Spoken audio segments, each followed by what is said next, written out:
The preparations for the 2021 Indianapolis 500 began in earnest today, and it was a wild day with at least one major wall-banging incident, new faces to the Brickyard, and a surprising amount of speed given the track time. It's Indy cars at IMS, and it's on David Land. Let's talk about it. And welcome back to the Every Damn Day Tour. Now, of course, you guys may or may not know the circumstances, which we'll discuss later in this video as to why I'm outside the track rather than inside the track to give you this report. Regardless, I'm here because actually, believe it or not, I was on some business that is at least not directly related to the channel that I hope I'll be able to share with you guys pretty soon. Quite a few good things are in the works right now, and they're good things, don't worry. So, we had the first official laps of 2021 action here at the Indianapolis Motor Speedway, preparations for the Indianapolis 500. We're going to talk about what happened at the track today, but later in this video, we're also going to talk about why this test is so important. In fact, this test has, in the last 2 years, that there has been bumping, and we're very much expecting bumping this year. It's predicted the two biggest bumps in each of its respective years. So, obviously, you guys have probably already seen kind of the major highlight from today, which is the crash of Rinus VeeKay. I was in an Airbnb in the general vicinity of this speedway, and I could hear it from there. The impact was brutal. VeeKay is not 100% all right. Obviously, he walked away from the accident, but he did break his finger in the impact. But I think, really, it's a great testament that such a violent-looking accident has such a minor injury to report from that. But it was very strange.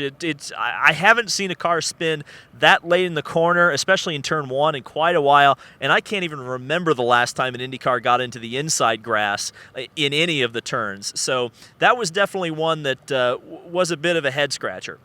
So, now that we've talked about the accident, let's talk about the speeds.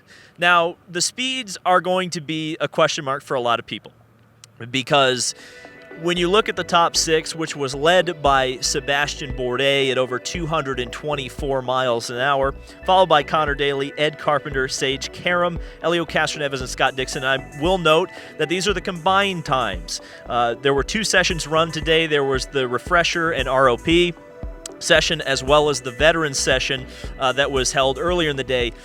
I would probably say that the ROP session had more favorable conditions, but when we look at these times, especially tomorrow when we have a much more clear understanding of where the times stand, I think you're going to have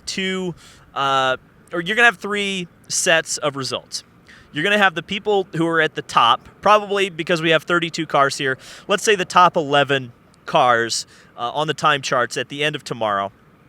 Those are going to be the overachievers. Those are going to be the guys who are trying hard to set a good time. You're going to have the middle tier, which I'm going to call the sandbaggers. You're going to say, let's say that's from kind of, 11th, 12th place, all the way down kind of in the mid-20s, like 25th, 26th. Once we get to the bottom, say the bottom six, that's where we've seen a trend begin to emerge with this in relation to bump day. The last 2 years that bumping has been a factor at this test, the major bumpies, have been in that bottom six. Let's look at some history. 2018, James Hinchcliffe in that bottom six bumped from the field. Now the other bump, as you'll note on the graphic, was Pippa Mann, who did not attend the test. But if you look at some of the other drivers who were down there, they were all at threat of potentially being bumped. Alexander Rossi, 32nd, Jack Harvey, 31st. They were both on the back row.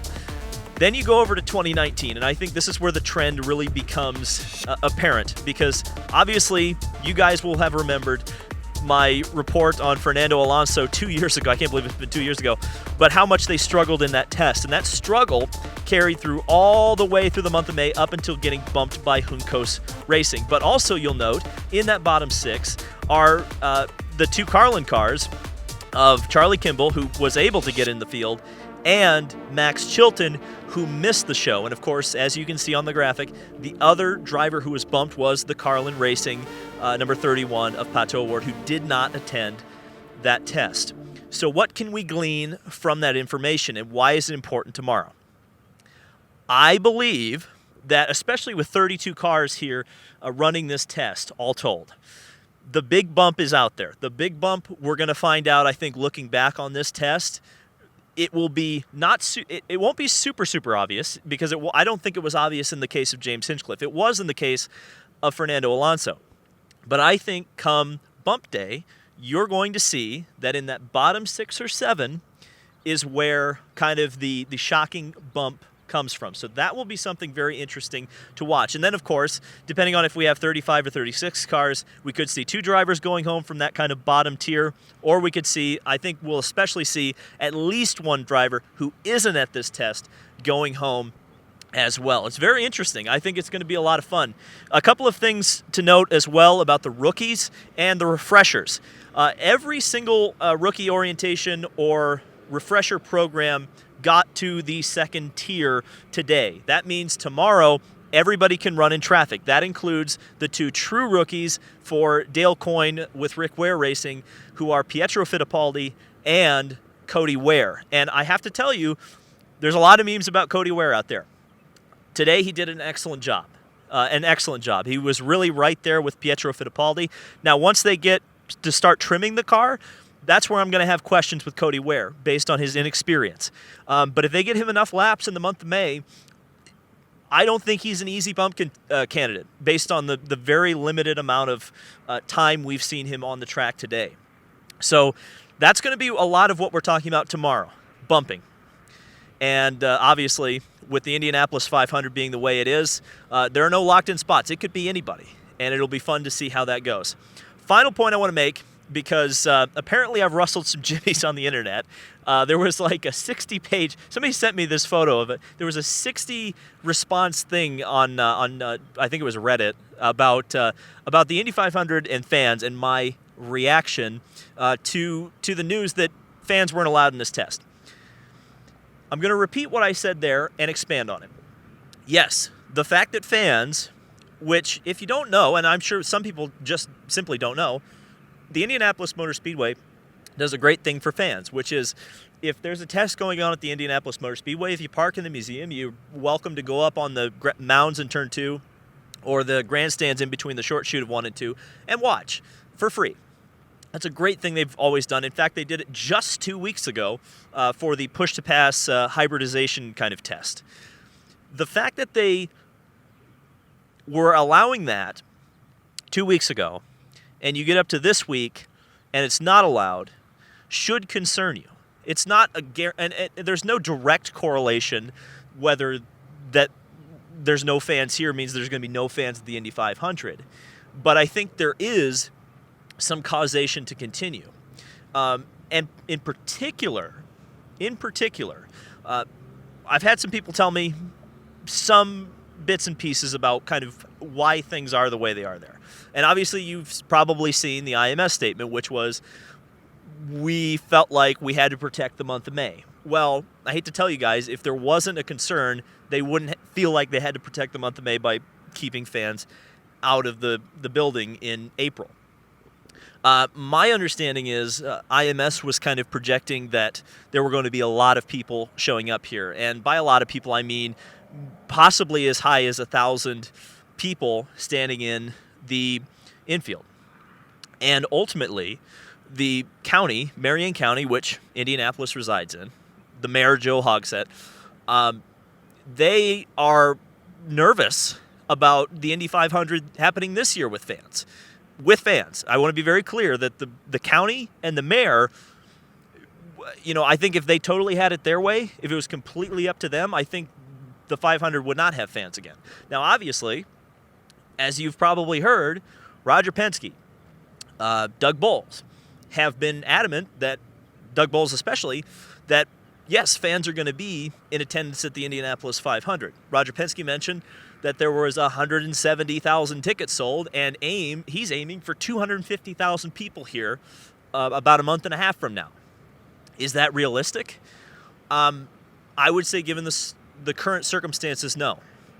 I've heard some things, about Marion County, that they're looking at the current the vaccine rate here in the county of Marion County, and they're not happy with the numbers. And they want something like 70%, a 70% vax rate to have fans. Now, is that going to totally dictate what happens at the Speedway? No.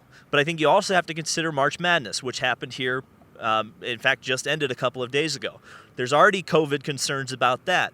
In particular, a fan from Alabama, and it's a terrible tragedy that this happened, died of COVID-19 when he got back to Alabama. They have gotten as far to determine that he got it in the 2 weeks that he was in Indianapolis. They haven't been able to directly tie it to the tournament, but if they do, there could be some serious ramifications for the Indianapolis Motor Speedway. And that's all I'm really kind of out here preaching, is that you just got to be aware. You've got to be aware that it is a possibility. They wouldn't be taking precautions if it wasn't. And that's not to say that they're not safety conscious. But going above and beyond what they usually do is a sign that things could devolve. I think it's a credit to the Indianapolis Motor Speedway that they're kind of ahead of the curve, making sure that they don't put themselves in a position to get things shut down again. But the possibility, regardless, exists. So hopefully that's the last time I get to talk about that until any kind of official news is out there. But I really felt like I had to clear the air because I think a lot of people take what they hear at face value, and I think a lot of people consider words to be more powerful than actions. I tend to be a guy who looks at actions. I look at the record of somebody and what they're doing and kind of the moves that are being made kind of in front of your own eye, regardless of what's being said in the media. And, it's not something that's set in stone. It's not a guarantee that fans are going to be here. It's just going to come down to hoping that the COVID numbers are acceptable for the county, hoping that the vaccine rate is acceptable for the county, and then coming up with a plan that allows this race to have spectators safely. And, as you guys know, I think I firmly believe that it is very much in the capable hands of IMS to be able to provide that. I don't have any concerns that IMS wouldn't be able to host a safe Indy 500, even with as many as 170,000 or even 250,000 fans. I think they could pull it off, especially because Roger Penske is kind of heading the ship here. And they've got a lot of great people working here. I have no doubts that they'd be able to do that. But again, as we know, the rug can be pulled out from under us at any point. And that's all my point is. So that's all I get to talk about today. The sun is going down. I hope you've enjoyed this or at least been informed. I'm sorry that it can't be all sunshine and rainbows when we're talking about cars at the Indianapolis Motor Speedway. I hope that changes in the next, at least the next weeks, but at the worst, it'll be by next year that we're not talking about any of this anymore. Thank you guys so much for watching. This has been David Land on YouTube. Subscribe for more IndyCar and Indy 500 content, and I will see you in the next video.